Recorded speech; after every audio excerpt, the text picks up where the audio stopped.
Hey everyone. So today, I wanted to talk about the concept of Bitcoin being a spiritual event.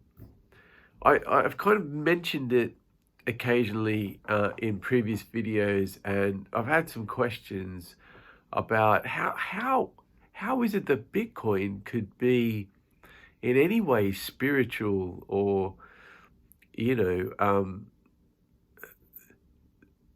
religious like, or it just doesn't make sense how something that's literally a figure on your computer screen, how could that be spiritual in any way? And it's hard to draw that conclusion, but i'll try I'll try to make my case here today. um I guess we should start by trying to understand what is a spiritual event. And, for different people, that's going to mean different things. So, I guess for me, a spiritual event would be something that transcends, words or in a sense, um, um, meanings. It's more of a communication. Um, that's a concept. It's a concept of communication that goes beyond the physical. Um, so, I mean, quite literally, Bitcoin is beyond the physical in that it's intangible. But there's also another side to Bitcoin, which is this spiritual side, which is like a metaphysical, spiritual purification. And I know, okay, that sounds quite woo-woo and quite crazy. Like, how does Bitcoin become spiritual in that way? Let me just break down the first part. So you've got this intangible sense, and then you've got this kind of spiritual purification sense, and both of them are actually kind of spiritual in a way. But let me talk about the intangible sense being spiritual first. Um, a fellow by the name of Robert Breedlove, who I've come to really admire, he talks about Bitcoin being the number zero. And when you think about the number zero, it is literally untouchable. I mean, it's nothing, right? So it's frictionless. It's intangible. It doesn't exist as a tangible concept. And Bitcoin, in this sense, is intangible. It is zero. And what Robert talks about in his writings is how this concept of zero is actually a concept that is very closely related to meditation, because in meditation you're aspiring to reach a place of stillness, a place of nothingness. That's in meditation. That is the awakened one. That is the Buddha, actually. And so that concept of zero is really, it's a spiritual thing. Um, it's an awakening to the realization that you are one. You are everything, and everything is one.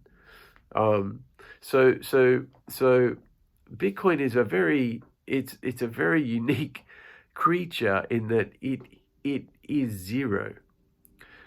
So that's one side of the spiritual nature of Bitcoin.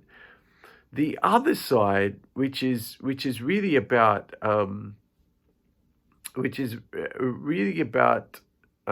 this purification. So it's a spiritualness in the sense that it's a spiritual event in the sense that it's a purification of the individual. So Bitcoin is an awakening of the individual. Okay, so you might be asking yourself, but how? How is Bitcoin this spiritual awakening? See, when you choose to own Bitcoin, it asks and it questions your understanding of money. And by doing that, it questions your understanding of time as well.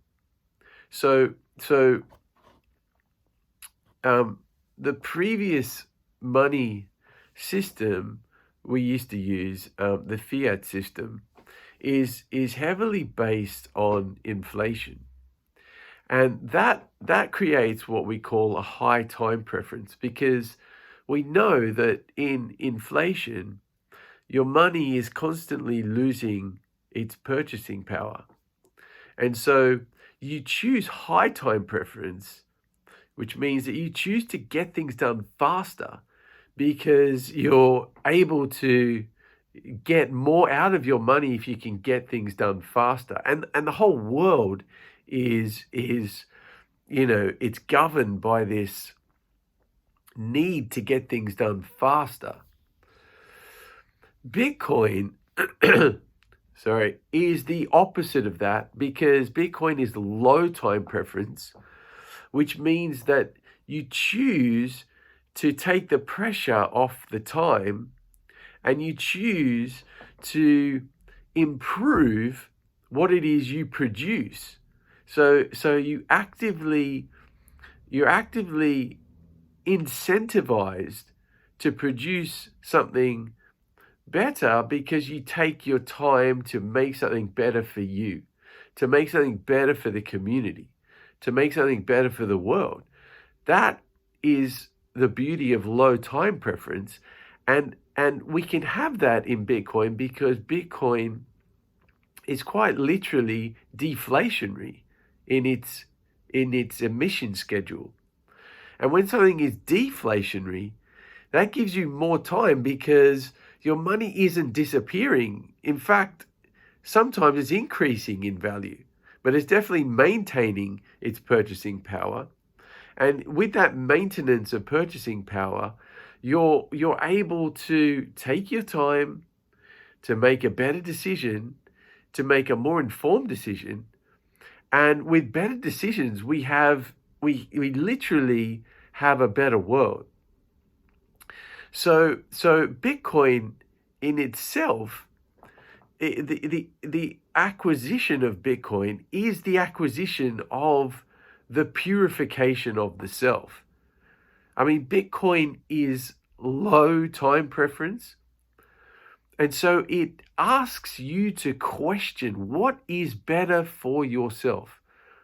And what's better for yourself is going to be better for your community, and it's going to be better for the world. Because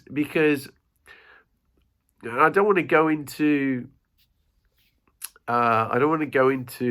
the war and peace side of Bitcoin. That's going to be a separate video. But what Bitcoin does, and Naomi Hayes talks about this as well, and it's very much a part of the incentive structure, the Bitcoin incentive structure.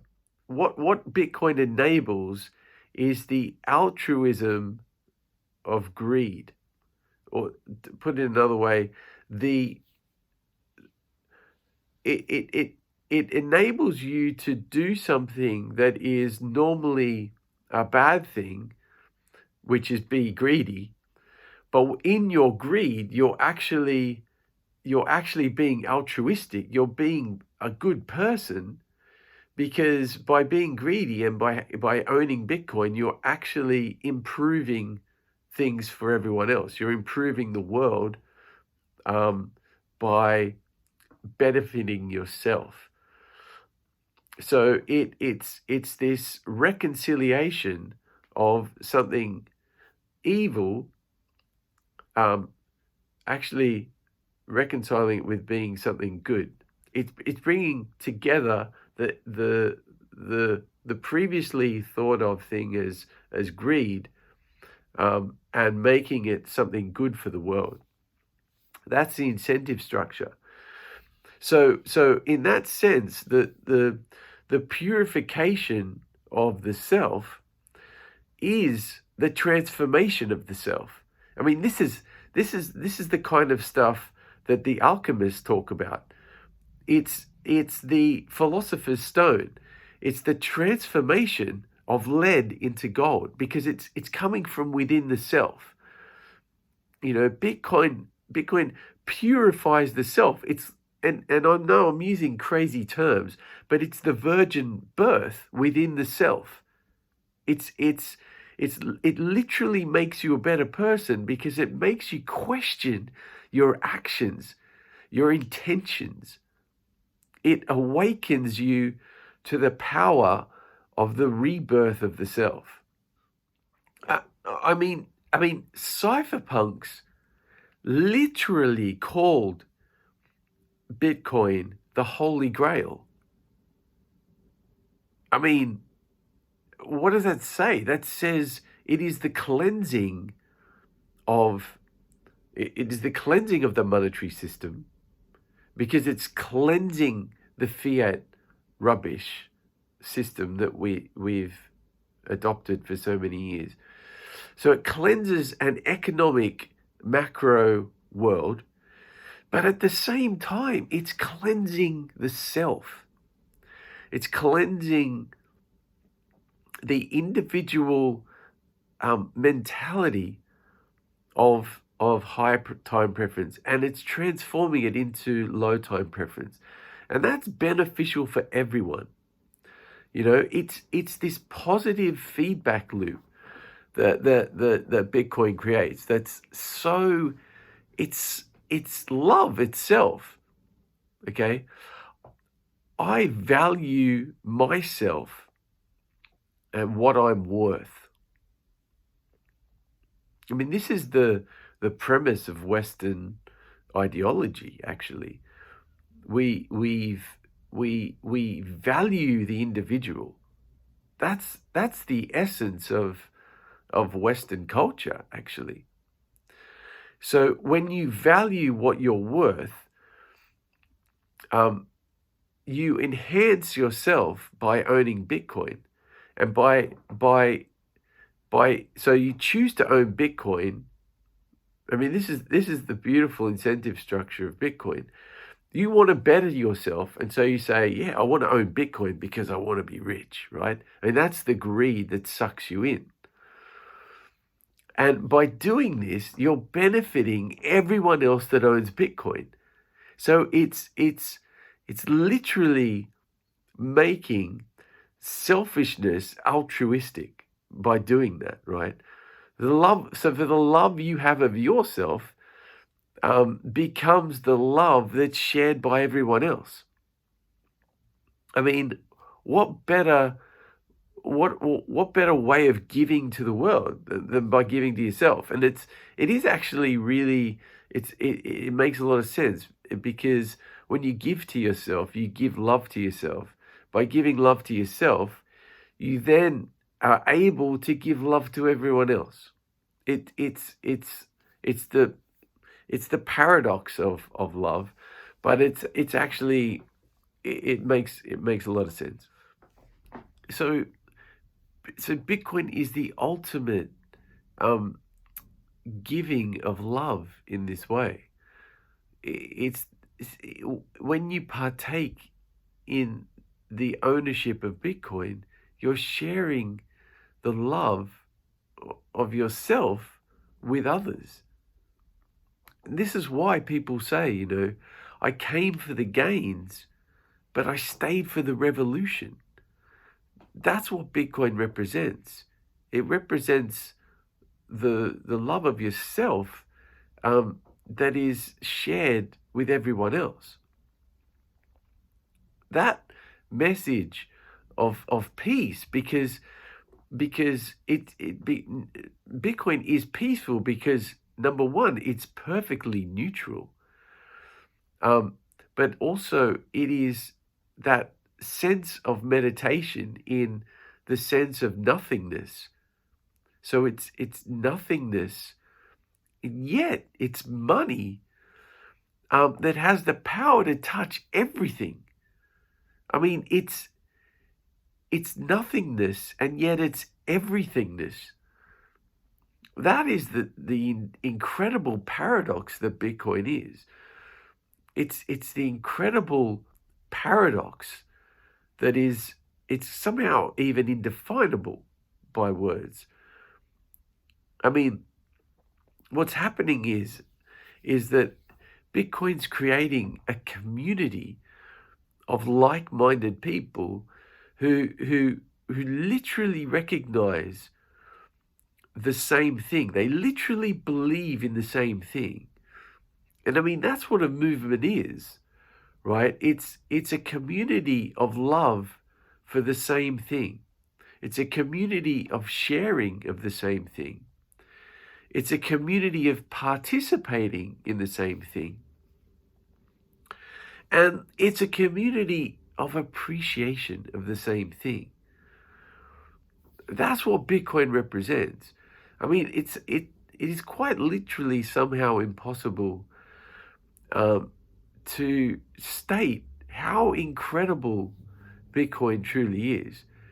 It's the greatest physical effect. I think it will have the greatest physical effect on humanity from a phenomenon that's actually perfectly intangible. I mean, again, that's an insanely crazy paradox. Something that's completely intangible can have such a profound physical effect. I mean, that is clearly something of depth just in itself. Bitcoin, it defies description, really. It defies translation because it's finite in its physicalness. Yet it's infinite in its power, in its paradox, it's infinite in its ability to affect everything. I mean, it literally, again, it's hope in a hopeless world. I mean, I was actually not brought up to be religious at all. And yet, for me, there is a sense of what it is to call something God about Bitcoin.